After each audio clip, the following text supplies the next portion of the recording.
یعنی اللہ والوں کے ساتھ جڑنے کے بغیر، اللہ والوں کے ساتھ تعلق جوڑے بغیر جو ہے انسان کا تزکیہ نہیں ہوتا۔ اور فرمایا وَلَلْ مُعِيَّةُ إِلَّا بِاتِّبَاعِهِمْ، اور ان کی معیت کا فائدہ نہیں ہے سوائے اس کی اتباع کرنے کے۔ تو معلوم ہوا جو بندہ دین کو اپنے جسم پر لاگو کرنا چاہتا ہے، اوڑھنا بچھونا بنانا چاہتا ہے، تو اس کو چاہیے مشائخ کاملین کی صحبت میں آئے، اپنے آپ کو ان کے حوالے کر دے اور پھر دیکھے کہ اللہ تعالیٰ دل کی دنیا کیسے بدلتے ہیں۔ اس کے بغیر علم محض تو رہتا ہے، علم کا راستہ پوری طرح نہیں کھلتا۔ علامہ اقبال ایک عجیب شعر فرماتے ہیں، فرمایا تیری نظر میں ہے تمام میرے گزشتہ روز و شب، مجھ کو نہ تھی خبر کہ ہے علم تخیل بے ربط، تو نخیل بے رطب یعنی درخت بغیر پھل کے، تازہ میرے ضمیر میں مار کا کہن ہوا، عشق تمام مصطفیٰ عقل و تمام بو لہب۔ عشق جو ہے وہ تمام مصطفیٰ ہے، اور عقل اگر کامل ہو جائے تو لہب بن جاتی ہے۔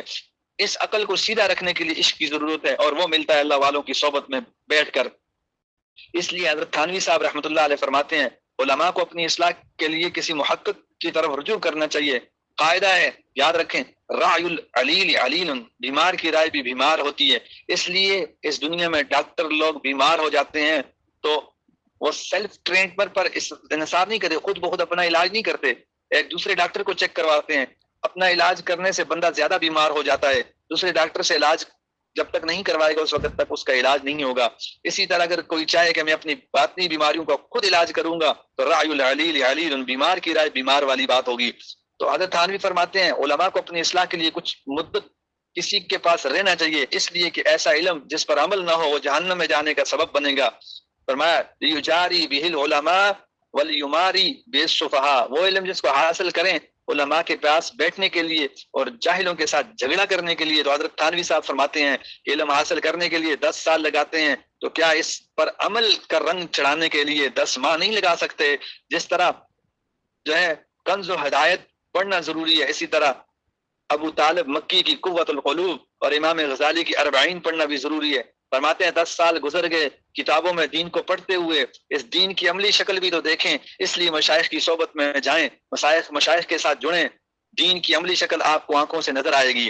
ان کے ساتھ ذرا دیکھیے تو صحیح، ان کو اپنے غصے پر قابو کتنا ہوتا ہے، ان کے ساتھ بیٹھ کے وہ غیبت سے کیسے بچتے ہیں، ان کے پاس بیٹھ کر دیکھیے، ان کے دل میں اللہ کی محبت کتنی ہوتی ہے، یہ صفات یہ کمالات ساتھ رہ کر نظر آئیں گی، اور پھر دل کہتا ہے یہ بھی انسان، مگر اللہ نے ان کے اندر کوئی نہ کوئی آگ بھری ہوئی ہے، ان کی زندگیوں میں دن اور رات کا فرق ختم ہو جاتا ہے۔ حضرت مرشد عالم خواجہ غلام حبیب صاحب رحمۃ اللہ علیہ فرماتے تھے اب میری نظر میں دن اور رات کا فرق ختم ہو گیا۔ تو ایسے بزرگوں کی صحبت میں وقت گزارنا پڑتا ہے۔ اسی کو حضرت مولانا روم نے کہا کال رابا گزار مرد حال شو، پیش مرد کامل پامال شو، صد کتاب و صد ورگ در نار کن، جان و دل را جانب دلدار کن۔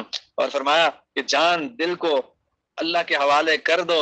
پھر فرماتے ہیں اے بے خبر بگوش کے سائے بے خبر شو، تارام بی نباشی کے راہبری شو، اے بے خبر کوشش کر کے تو سائے بے خبر بن جائے، تو اگر راستہ نہیں دیکھے گا تو تو راہبر کیسے بنے گا؟ پھر فرماتے ہیں در مکتب حقائق کے پیش ادیب عشق، ہاں اس اے پسر بگوش کے روزائے پدر شو، تو بیٹا بن تاکہ تو کسی دن باپ بھی بن سکے۔